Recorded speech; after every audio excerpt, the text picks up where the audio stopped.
I think Like that's he would change the title of this podcast to "The Internet is Alive" because he'd be True. back. real. I, Lauren Brodauf, mutual of Josh Ovalle on Instagram, hereby request Josh Ovalle for the collaboration with the Internet is Dead podcast. That Yeah, always thank you for makes sense. having me. I've listened to every single episode so far. Oh, Kind of really? like, yeah, I'm Wait, I'm a that's so I'm a nice. I'm a chronic podcast listener. Like I'm gonna cry. I can't have a single moment in the day where I'm like alone with my thoughts. So I constantly just have like podcasts. So it's like I find a new podcast, like I will be seated, I'll be listening. So That's so nice. That's Thanks really for sweet. listening. Oh my yeah, of God. course. Well, welcome to the Internet is Dead podcast. I'm just holding this up right now because I didn't wear it, but it was in the laundry, but I just like want to show my like what's the word? Like my allyship. Solidarity. Yeah, my Yeah, I'm sorry. solidarity. I'm Brittany. I'm joined by Samira and Lauren Brodauf. Is that how you say it? Brodoff.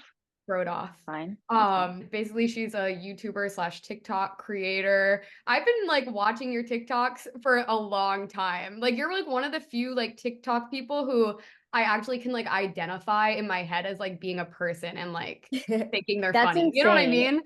I Like mean, I like don't even use TikTok as a way to like I don't even process when I post a TikTok that people are gonna watch it. Like I do not take it seriously. So for you to like know me from TikTok is kind I think I saw your videos like back when it was kind of popping off during like quarantine. And then I was like, oh, this is like one of the few funny people on this app. thank I'm gonna follow you. her. Thank you so much. Yeah. Also we're known as the Josh Ovalle. Please be a guest on my podcast. So yeah, Yeah. Josh, if you're listening, hope you're Come good. on. Come on the I'm pod. still doing it. Just to like start off, Lauren, do you want to like talk a little bit about like transitioning from being like a social media user, like from someone who's like watching someone online to being in like your current social media presence? Like, was this like a jarring kind of journey, or do you even feel like it's that much different? So like most like all of us here, and probably most likely anybody watching, I grew up like obsessed with the internet and like watching people on it. And I'd say like I got into YouTube. Well, I've been making like silly little vlogs and like iMovie edits and movies since I was like I don't know, like 10. I don't know, like you saw like all the fun like friend groups on like social media that like and like the cool events they went to. So I was kind of like, okay, well maybe if I start a YouTube or like whatever, I can also like be a part of that. So I kind of went into it like with the goal of like wanting to be big, but then like I actually like kind of became big and I was like, oh, okay, interesting.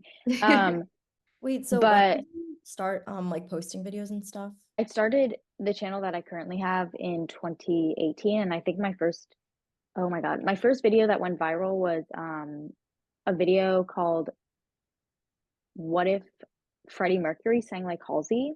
Oh my God, I remember watching that. Yeah. Yeah, yeah. It was a moment. And I that went like super viral. I think it has like a million views right now. So well not that super viral, but like whatever. For me it was.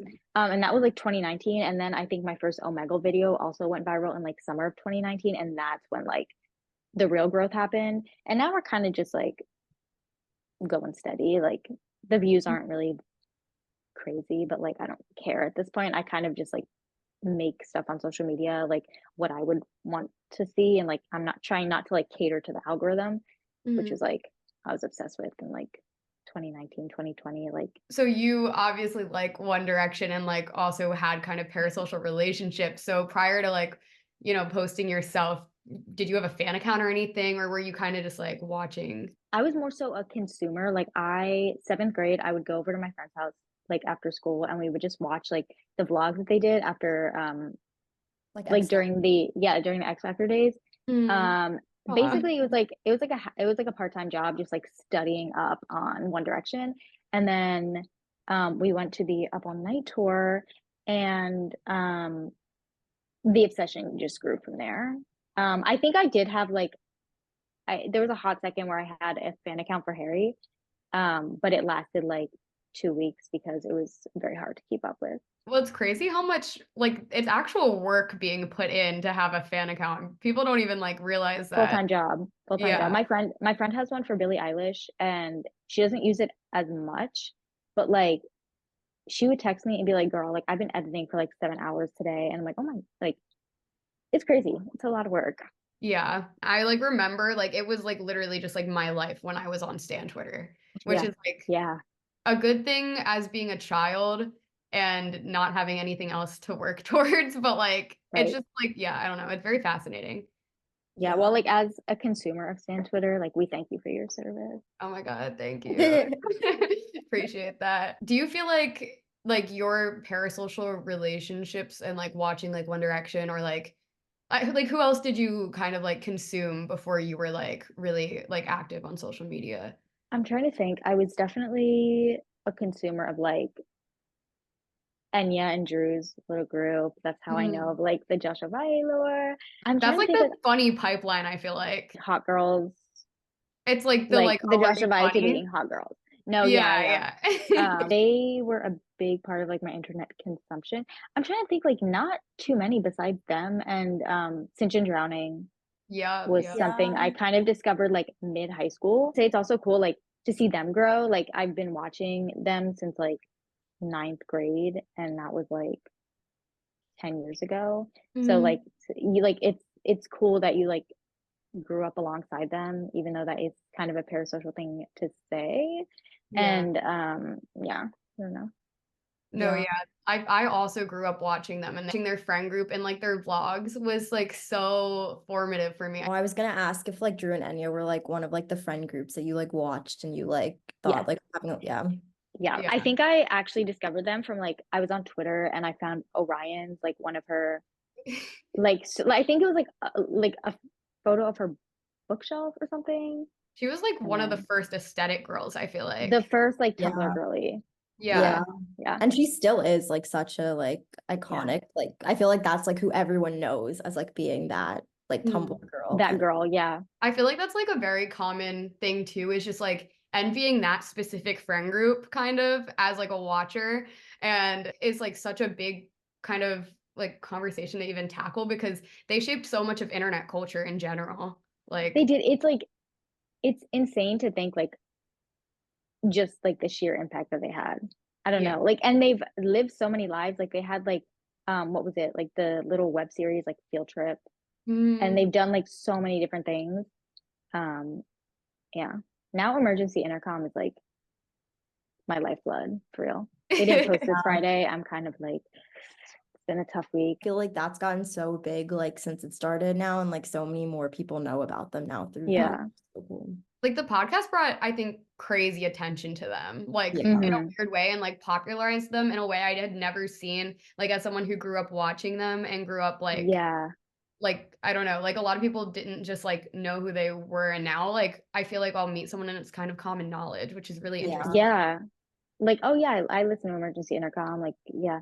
And the way it's like that podcast too has led to them like they recently hosted, I don't know, Marc Jacobs, like they Yeah. not hosted, but they like did interviews for like Marc Jacobs, Mhm. like the fashion show, and Mhm. it's crazy, like the just like being silly on social media to doing these crazy things Do you pipeline. feel like you've had any of those moments where you're like, oh, this is like a crazy thing that I've gotten to do just because I like post online? Nothing obviously to the extent of like Marc Jacobs or anything, but I when I lived in Paris, I was able to like attend a few of the Paris Fashion Week shows just by like sending a DM or something, being like, "Hey, I have a YouTube channel and I'll vlog it." And they'll be like, "Yeah, sure, like here's a seat." So like it's definitely opened a lot of doors and like Mm. which is crazy in hindsight, like 5 years ago, dressing up as Freddie Mercury, I wouldn't have thought it would have led to like cool opportunities like that. And I've also like met so many cool people through it. So Have you like met anyone that you like watched or like consumed a lot? none of them in person, but like I am mutuals with a few people. Um, I did trying to see that think. Film Quaker follows you on IG, and Yeah, I was like, yeah. Yeah. interesting how this could be the pipeline. That's that I will be trying to make it happen for you guys. No, Oh. I literally like DM'd him and I was like, "Hey, do you want to make like a YouTube video together or something, and it was left on red for like a year. And then one day I like get a follow from him, and I go into the DM and see it's just like seen. But I guess he saw it and then followed me from it, and that is the extent of our relationship. And that was like 3 years ago.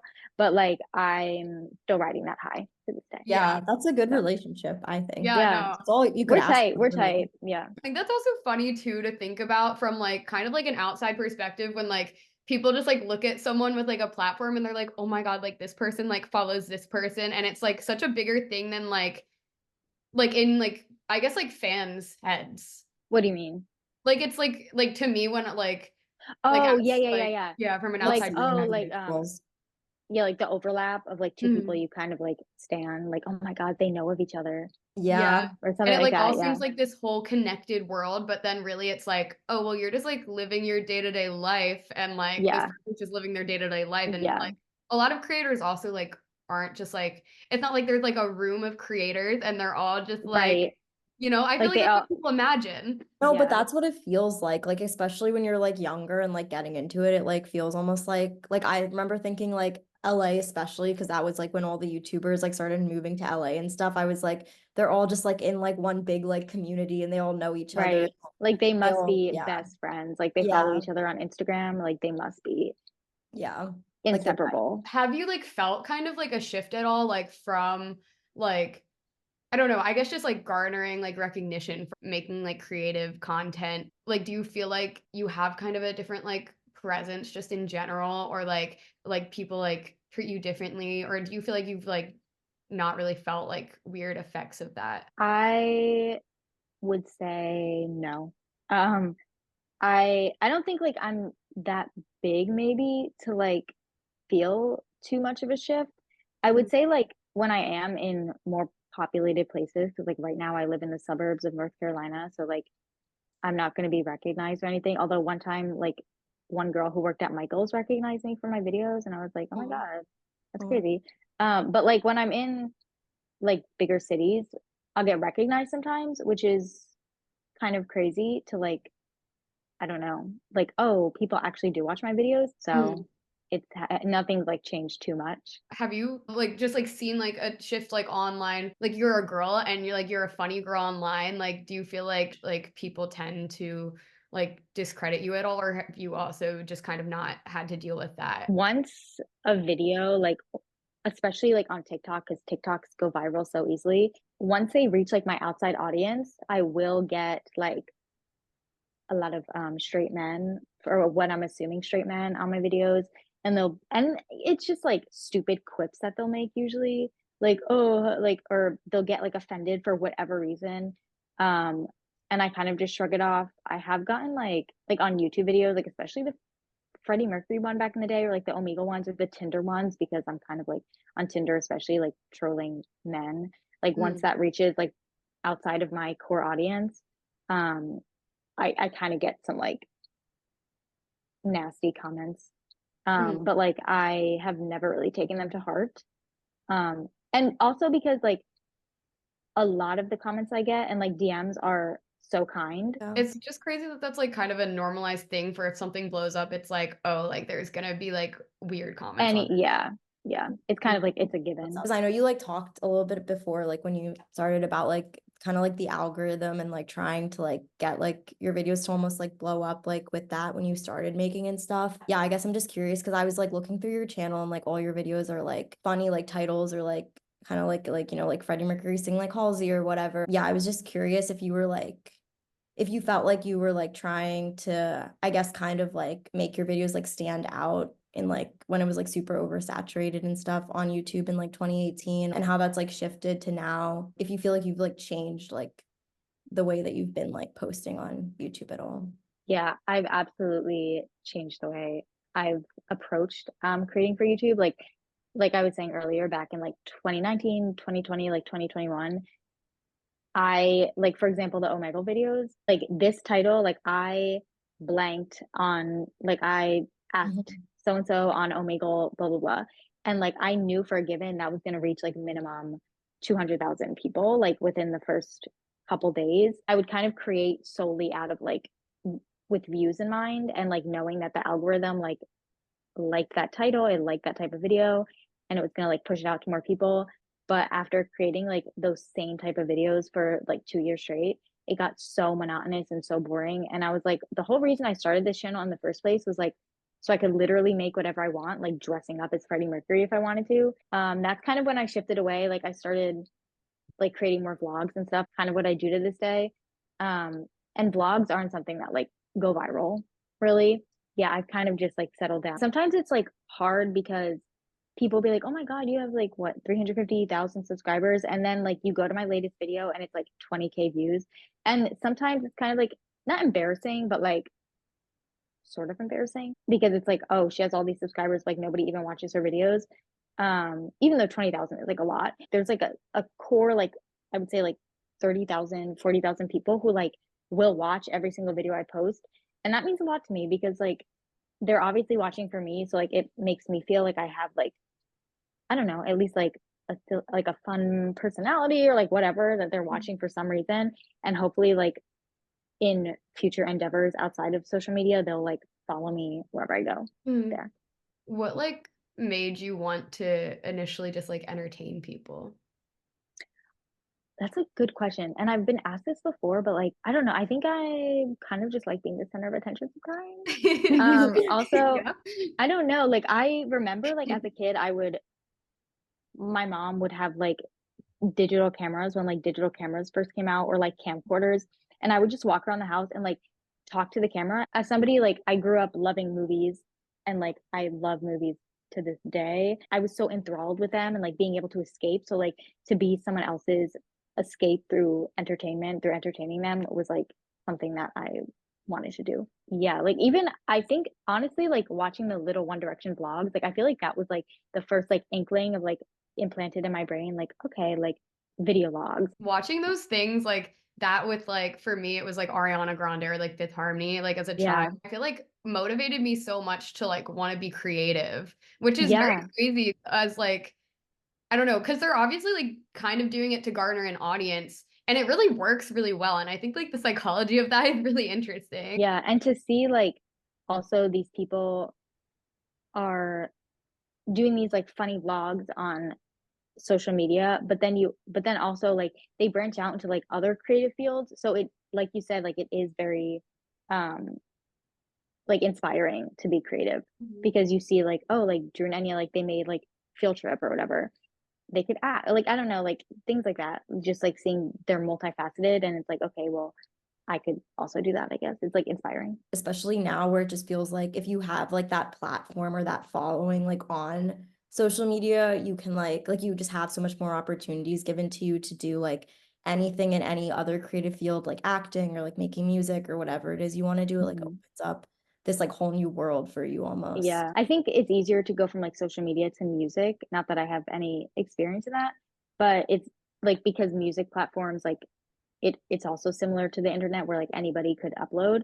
Whereas like I think acting might be a little more difficult. Like with acting, it's like a little bit stigmatized too to be like a creator. And it's weird because that kind of Yes. like Yeah. ices you from certain jobs as much as it also then gives you like the best opportunity in other fields.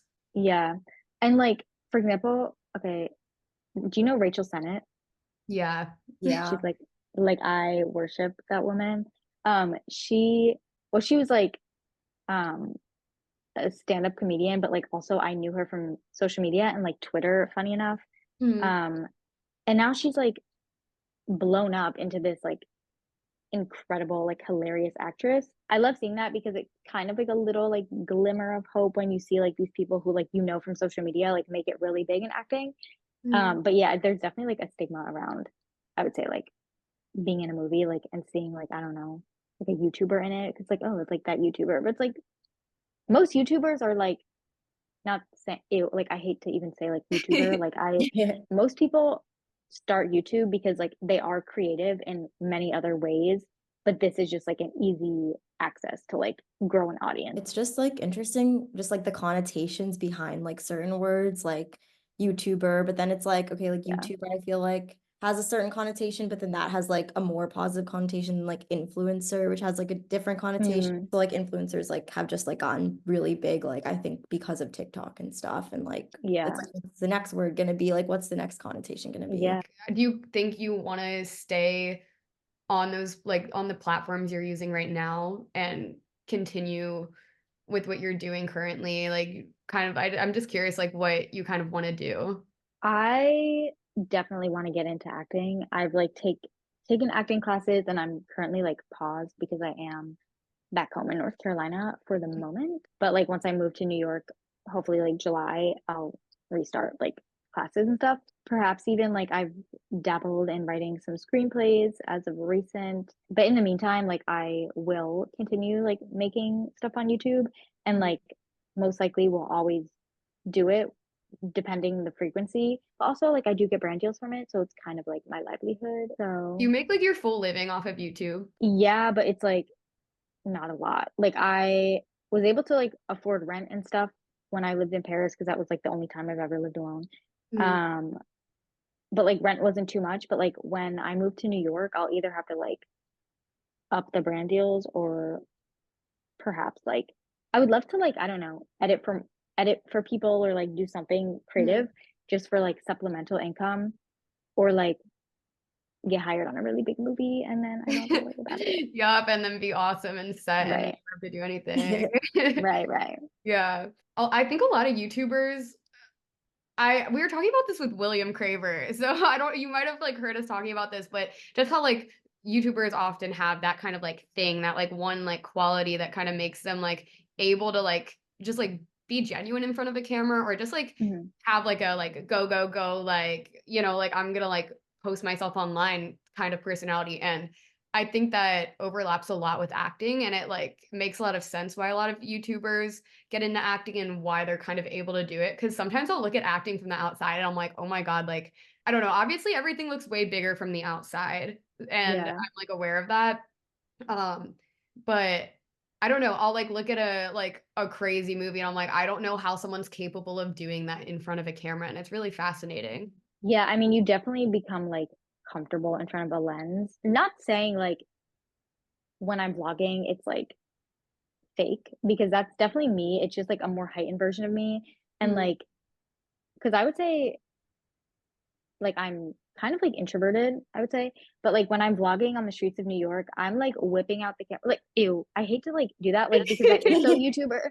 But like I do it in like I hope like an ironic way where it's like I'm not trying to actually like, hey guys, like whatever. But like you kind of have to like learn to just if you don't make eye contact with anybody or just like focus, like this is like what I'm doing right now. I don't know. It kind of I could see like how it could make you like more comfortable in a room of like filmmakers. Because like in hindsight, like before I was like talking to a camera, like yeah, the idea of like, I don't know, like screaming or like whatever in like on a set would have been like jarring. But now it's like, okay, well, I mean, it's like your job and you're doing it for the camera. I don't know. I kind of just like went on a tangent and like I don't know if any of that makes sense, but No, that made like total sense. okay. I remember I took like an acting class like freshman year of college, and like having to like do like a monologue and like cry and like be really emotional. Like the first time I did it, I was like so freaked out. I was like, what is this? But then it's like Yeah. you just get used to it, I feel like, and you get in this like headspace where you're just like, oh, this is so normal. And it's Mhm. Also, like everybody is there to do that. yeah, yeah. So, and I've heard like stories of people like, or not even stories, like my friends, they'll have gone to acting classes and they have to like get down and like bark like a dog. And like everybody in the class is just like you walk in and like everybody's like barking like a dog. And it's kind of like when you get to that point, it's like, okay, what else? Like, is there anything else I could do that's like more humiliating than that? Mhm. So Yeah. I don't know. I guess a Yeah. lot of it is about like breaking kind of a wall, and then suddenly you're like snapped into it almost, where Yeah. you can just like do whatever, and you're not gonna think about how other people are viewing it, or if it's like normal, I guess. Like Yeah. I don't know. I feel like I kind of relate to what you're talking about, because like for a while I was trying to make YouTube videos when I was younger, and I kind of had to desensitize myself. It also just applies to like I think like writing and like reading things out loud, especially Yeah. before this like call. I was like practicing for like a poetry reading thing, and like I was just like noticing how I like have to read it a certain amount of times to like really like lock in, and then I'm like, oh, this is normal, and I'm just like gonna talk, and it's like gonna be super like in my own voice and natural and like genuine, but you have to like Right. do it a certain amount of times for it to get that way. Yeah, for it to like kind of click. And Mhm. also, like I was saying, once you remember, like everyone is there to see you like recite this poetry, like it's not going to be like some crazy thing like, oh, why is she reading poetry? Like Yeah. they're there to see that. Like, I think Yeah. it's like interesting with performers too, because like I don't know, everyone's coming here to see you do this thing, and like you're the person locking into it, and they're the people who are kind of like absorbing it from you, if that makes sense. yeah, Especially with live stuff. That's yeah. Live still like being in front of a crowd, like the idea of that is extremely scary to me. Like mm, theater, I can never do it. I don't think. yeah. And I did do theater in like middle school. Like I did like one play, and it was the most nervous I've ever been to this day. Mm. Like also like I don't know how stand-up comedians do it. Like imagine saying a joke that you think is like the funniest thing ever, and you say it with your full chest, and it's crickets. I would Yeah. I would exit stage and commit an act of violence to myself. Yeah, I don't know how they do it. I feel like if I go to a stand-up like comedy show, even if it's like not funny, I'll still laugh just because I'm like, Yeah, like like half it's like a lot of it also just has to do with like removing this idea that people are perceiving you in a certain way, which yeah, is also just like the most difficult thing to do, I think. Well, it's yeah, weird because you're doing it so people can perceive you, but then you're like, well, I have to forget that they can perceive me so that they can perceive me. Yeah. yeah. Or like maybe it's more so like you want them to perceive you in a certain way. So you're trying to like play into that.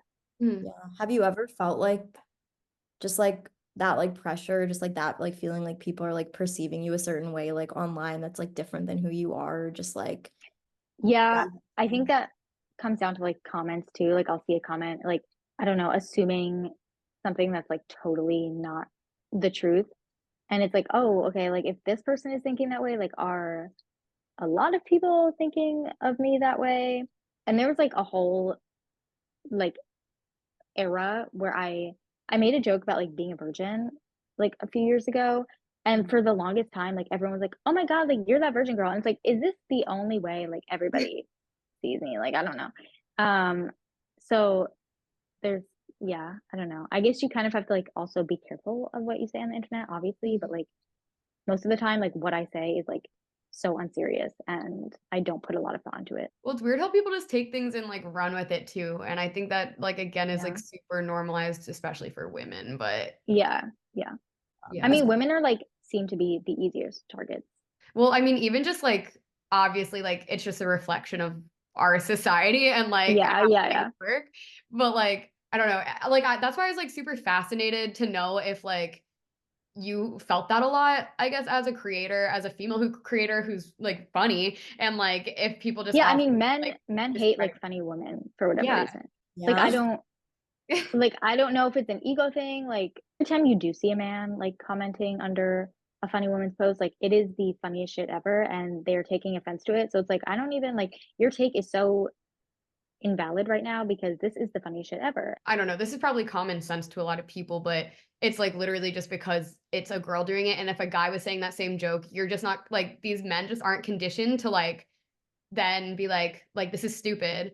It's because like someone Yeah, they because like it's a man. respect is like saying it. And yeah, I don't know. Yeah, I yeah, feel like I've yeah. experienced that so much just in like social relationships.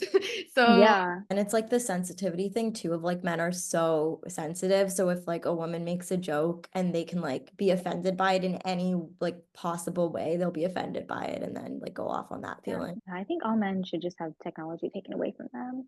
And the world would be like that meme where it's like the world if and it's like fairies and yeah, Yeah. that's how the world would be if men had their phones taken away from them. Samira said before that men should have two playlists on Spotify, only allowed to have two, and one of them's chill and then another like main one. I Yeah. think that's a fantastic idea. I Yeah. think that would fix a lot of problems in society. Like when men have like so many playlists on Spotify, it's like it's a little sus. Or like if he has a playlist of like all like Phoebe Bridgers and like Mitski and stuff, it's like, okay, like you did not find this on your own. Like who else is there? Like you're a slut. Yeah. Yeah. What if Um, it's like someone cooked here? Yeah. and it was not you. I can't believe that saying is a real thing. Like me and Samira only just found out about the someone cooked here saying like Someone cooked here? yeah, like unfortunately my ex taught me that one. But that No, just means sometimes someone cooked there. that No, that is so true. Whenever I find like new phrases that I don't understand, I'm like, am I old to be on the internet? Because I'm 25 and some days I feel ancient. Yeah. yeah. Like there's 18, like people are out there like being 18 years old and I'm like, that's crazy. No, when I see someone like in high school, like posting on TikTok and like they have like a million, like a how many followers, like how are you like 17 Yeah. posting this? How were you Yeah. born in like 2007? That should have been illegal. Obviously there's that like kids just aging quicker and like getting older now. Yeah. But it's interesting because like to them that's super normal. So then like for us, what was that for us? And for us, like I feel like that was just like Yeah. being on Twitter, like being online because it was like a new thing for kids to be online and just like in Yeah. general. My 11-year-old cousin, like their mom has TikTok blocked, but like they go on, they know like the loophole. So they'll like go on YouTube and like search like TikTok compilations. I'm like, how do you even know what a compilation is? Like I got like my first iPod Touch in like end of 7th grade, I think. So like the idea of even these kids nowadays like having phones and like Apple Watches and shit. Yeah. Do you like try to limit yourself like going online now? No, no screen No. time. Today's Sunday. I got my screen time notification. It was 11 hours. That's What's your favorite really thing to like watch currently? Like what's the screen time on your phone? everything, guys. Everything. I on YouTube. I like the past year I've re-entered like my YouTube era. Like I love watching YouTube videos. So Also, good. I love podcasts. I'm all like I said in the beginning, like I'm always listening to Okay, so podcasts. what are your favorite podcasts right now? Okay, so you asked me that, and I don't know a single one off the top of my head. There's this one called Switched on Pop, which like deep dives into like um popular music. Mhm. So like recently they did one on like um you know like Joe Keery, he did like oh, when I'm back in Chicago, I feel that Yeah. song. But like I've been a fan of his for like since he released his first album, but they recently did like a deep dive on him and like that song and interviewed him. Wait, I want to There's make this sure I'm thinking of the right person. He's the guy who, hold on. from Stranger Things. Yeah, yeah. Did you watch like I'm sure you did, like the like thing he did with Josh? Like what's the movie? Yeah, I did. Yeah. Um, that like crazy movie where he was like the driver who murdered people. Yeah. There was so much hype building up to that. And I'm like Wait, very curious about what were you gonna say? no, I was gonna say I just remember Joe Keery, like his character had an Instagram account, and the Yeah. Instagram account followed me, and I followed back. To this Yeah, day. no, what is the Instagram account called? Because it's like such like a What's thing. his name? It was Or like like the character's crazy, name? I forget. like do you I know know. what I'm talking Yeah, I know Yeah. what you're talking about. Spree. It was That's like called such a Spree. crazy, yeah. That Just was the like fact yeah, that that was like Josh is the in a original. movie is like, And Yeah, like but that's the that's what he movie that wants to made do. Yeah, yeah, true. He deserves like Steven Spielberg. Like he should have been Oppenheimer. no. literally. Oh my God. If Josh was an Oppenheimer, then I'd be like okay with it winning all the Oscars. He like no for real. Yeah. I But mean, that movie, the hype around that was crazy because of that Instagram account and the marketing was so good. And I was like the so marketing was so catered to like internet people, like people yeah. chronically online. Mhm. So I'm surprised like it kind of fizzled. But like Yeah. it wasn't like the best movie. Yeah, I also like expected something different. And I don't know, I think maybe it's just because like Josh was associated with it where I was like, oh, is this gonna like have to be like I don't know. I'm so curious to see him do like a big project because I like think he's one of the smartest creators like Yeah. online. I think like he puts so much actual like creative energy and like genuineness into everything that he made in a way Hmm. that like kind of like started a whole like world of like just like realer content if that makes sense like not like the fake Yeah. girl content but like the like oh these are just me and my friends hanging out and we're making jokes Yeah. like kind Yeah. of content and like I don't know it's just like interesting I want him to work on a big project so badly. No, I know, same. like, and where has he been? Like, Josh, come out of the woodworks. I've listened to like every podcast I could find that he's been on. And Mhm, like same. the most recent one, I think was like a year or two ago. And Mhm. he's like still interested in like making. I think he said he wanted to like make a TV show. I was like, Yeah. please make it, and I also think he like was please writing it, cast me right? in it. Maybe I if I remember, I don't know. It was just one of the like trillions of podcasts I listened to that day. But like, we support you, Josh. I also wanted to ask you about, sorry, this is such a like a shift, but I really wanted to hear about you living in France and like what you took away from living there. So I lived there for a year, and it was like it really does like in hindsight feel like a fever dream. Like I'm trying to think, like I definitely grew as a person if we want to like be serious about it, because it was my first time living alone, and Mm. also like I did not know, it was bold of me to like get up and move so abruptly because I didn't even know anybody there. I didn't speak the language. So it was a very lonely experience. Mm. Now that I've like come out of it, I'm like comfortable saying it was a very lonely experience. And I did make like a couple friends who like are like to this day like we're best friends.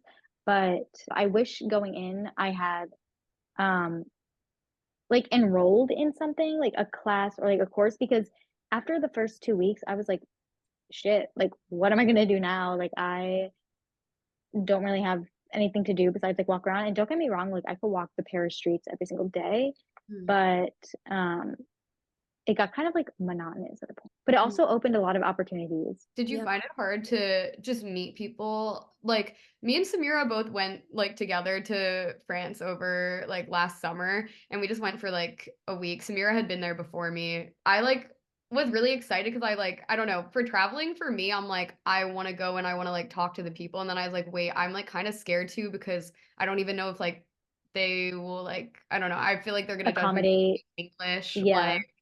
you know. No, everyone there was like, they were truly so nice. And there was actually like such a sense of community in Paris that I've never really felt anywhere else. When I ordered my, um, I lived on the sixth floor, it was a walk up. And when I ordered my couch, like they literally left the couch outside of the building that I lived in. And there was obviously no way I was gonna like get that. It was like on a pallet, like straight off the boat. Um, and like these people who were working nearby, they saw that I was like obviously like in a predicament, and they all came and like carried it up for me. And like you would just like run into like that kindness kind of like everywhere you went. Like everyone was willing to like drop stuff and help each other. Mm. And meeting people like my age was also pretty easy. Like most French people I met spoke English. When you're with a group of French people, like they're obviously like when they're together, like all speaking French. So like you kind of feel like an outsider. And like that was a given, like moving to France, obviously, like if I don't speak French, that's gonna be a problem. That was on me. But there's also like language barrier. Like even if they do speak really well, like English really well, there's like your comedy or like your sense of humor like doesn't express the same way. So it's like I feel like they only were able to like meet and get used to like a part of my personality, Mm. because I couldn't like fully like express myself like in a way that I guess they understood. And they Yeah. would say the same thing. They'd be like, I'm actually like a really funny person if I could talk to you in French. And that was kind of like a sucky thing. But I also had a lot of like Mm. American, like Canadian friends. So. About them only being able to meet a part of yourself. Because I definitely like understand what you mean. Even if you could say the thing, like it's not going to translate in their language. And like Yeah. they don't realize like I don't know, it takes so long to I think learn a connotation of like what someone's saying and like take that on in English, like if someone's Yeah. speaking English or like vice versa. And one of my friends, like she had lived there for like 5 years, and she's like, I still like I've been studying French, like I'm technically fluent. Like I've been studying for 5 years, but like there's still things that like they don't like come across the same way Mm. between the languages. So it's like there's always going to be, I feel like, that little something like missing. I feel like anytime anyone always talks about language, I always like get reminded of this like quote from Modern Family where like Gloria's talking and she's like, if only you like knew how smart I was in Spanish. And it like actually like is such like a sad like sentiment because it's like literally like anyone, especially like in America, like anyone whose English like isn't their first language just get like dismissed as being like not intelligent or whatever. But it's like they're so intelligent and it's like if you only knew how smart they were in their native language and it's yeah. Yeah. And it turned out it was like a tumultuous year in terms of like family stuff. So like it was probably the worst year I could have possibly chosen to go over and like be an ocean away from like my family. So I think that like also if things were a little better over here, it would have made me feel like more comfortable over there. Um, but yeah, I mean, I don't regret it at all. Like I'm going back this summer. Like I love Paris, so. Oh, I But love I'm kind Paris of- so much. Like literally, I've like both times because I went once like with Brittany and then I went before that, and both times I went, it's like been one of my favorite cities. Like everyone has always been so nice, and I've just had like such good experiences there. It's very inspiring. Like Yeah. just like looking at the architecture, it's like this like you're surrounded by just like hundreds and hundreds of years of art that like any modern American city could not give you. That Mhm. being said, I do prefer New York over Mm. it, just because I feel like there's like a different sense of like inspiration and creativity in New York. Um, some people would like call it toxic, but I feel like I kind of like thrive in like those toxic environments where it's like I'm working all the time. Like that can't be me. Like that couldn't be me. It would never be me. Like I cannot work all day, but like I like being around that energy. Mm. I don't know if that Are makes you sense, but excited to move to New York? yeah, it's been a long time coming. Like I knew since I was a kid that I wanted to live in the city because like my entire family is from New York. I Mm. moved to North Carolina when I was like 6. So. That makes a lot of sense that it's like something kind of like nostalgic from your childhood too, so it kind of Mhm. draws you back. It's like familiar in a way, yeah. Do you kind of have like a community there like that you feel like is like waiting for you? So I know actually quite a few people like from um high school who live there who like we have stayed in touch and they're all like super creative and some of them actually like live in the hometown that I live in now still and they're also moving like this summer so that'll be cool to like our timelines will match up so like I'll have like an automatic like little group there and then I also know like tons of people from the internet who are also like creators or whatever and actors and whatever. It's always like cool to have an internet friendship like come to fruition finally. Did you Yeah. grow up kind of having internet friends, or do you feel like that kind of opened up to you when you started doing social media? Yeah, I think it more so opened up through when I started doing social media. One of them, like my most like to this day, like my best friend in the world, she's lives in Germany, but she's the one with the Billie Eilish fan account. And she actually like found me from a video I did. I dressed up as different celebrities doing carpool karaoke, and I Mm. dressed up as Billie Eilish for one of them, and she like found me through that video and then posted it on her fan account and tagged me in it. And that was like 2018, and now it's 2024, which is crazy. We've been friends like a long time, Aw, or maybe that was like 2019, but whatever, same thing. yeah. Okay, more so like the internet friendships developed like when I started putting myself out there. There's also hopefully going to be more opportunities for me to like make videos for YouTube. So I think like just all around I'll be like more busy and like creative. Um but I have like an acting school already like ready to go for like the month of July. Oh, that's so So I'm really excited exciting. about that. Mm. And like in the meantime maybe I'll just like loiter on NYU's campus and be like, "Hey guys, like, if anybody is creating like a thesis film, I'm here for you." Maybe you don't have an answer to this, but what do you think your ideal life there kind of looks like? Like if you like say you like stay there for like the next like 5 years, like what do you hope to kind of gain and to like I guess live in? That's like a very interesting question.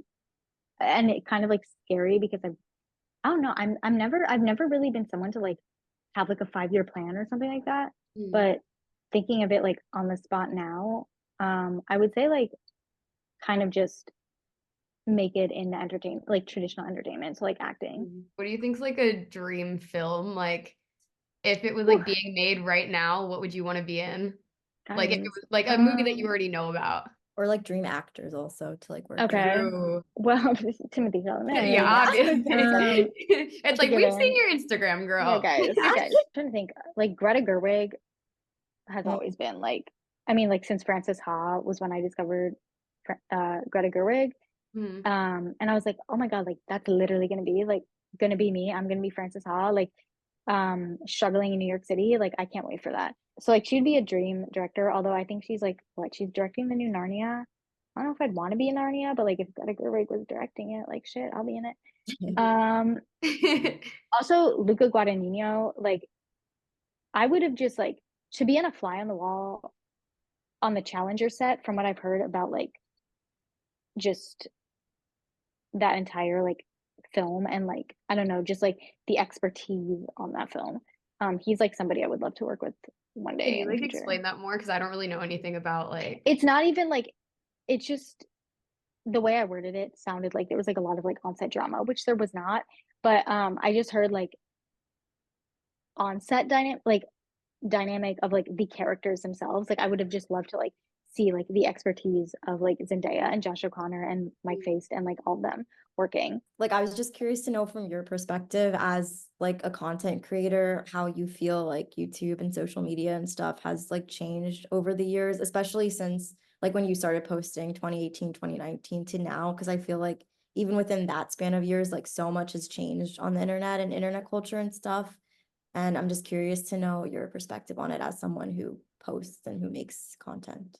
I feel like YouTube these days, like a lot of the stuff, at least that I see, like the algorithm like pushes are more like super like high budgeted content like Mr. Beast and shit like that.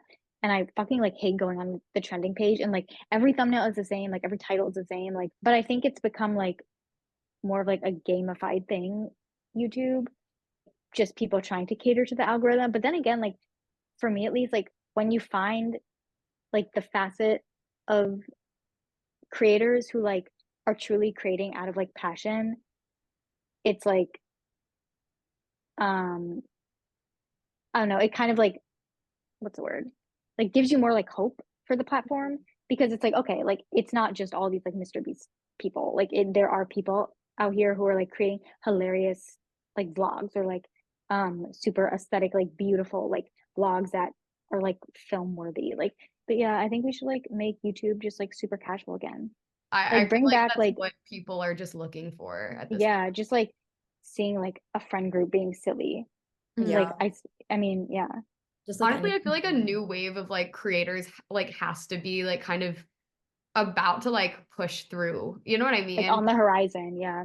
Yeah. Because I feel like everyone's getting like very tired and just burnt out by like the same old stuff happening. Yeah, I think that it's really weird because I feel like everyone's in this place of like craving more genuine content and things that are real. And I kind of think TikTok a little bit opened that up more so because it's For very sure. just like people just talking and like sharing their innermost thoughts. But yeah, I don't know. It just makes me feel like something is probably coming and there's going to be kind of another like big shift on the internet, like almost like the transition from like I Vine don't know, nothing to has really come after like I guess like Emma Chamberlain, like that's been as impactful. And I feel like something yeah, will like at least soon. I mean, with like so many people getting like growing up and like there being new things. yeah. God willing. Yeah. Maybe if Josh comes back. Honestly, like he would save the internet. Oh, I think Like that's That a would good one. he would change the title of this podcast to The Internet is Alive because he'd be true. back. Ew, that should be our new, we're gonna rebrand. When we get Josh on the podcast, we're rebranding. Well, that kind of like brings us to the end and like so can I be say a certain thing? Sure thing, sure thing. Okay, okay. You might have seen us do this before. I have. So if you could just like say like I and then state your name and then like any credentials you have that like might help. Hereby Okay. request Josh Ovalle for collaboration with the Internet is Dead podcast. Please, Josh, be a guest on the podcast. We miss you. Okay. Let me try to remember that. I, Lauren brodauf, mutual of Joshua Valle on Instagram, hereby Tag request him, tag him. at Joshua at Film Quaker, hereby request Joshua Valle for the collaboration with the Internet is Dead podcast. Joshua and, Valle, please be on this podcast. Is that what it is? and then just say we miss you. We miss you so much.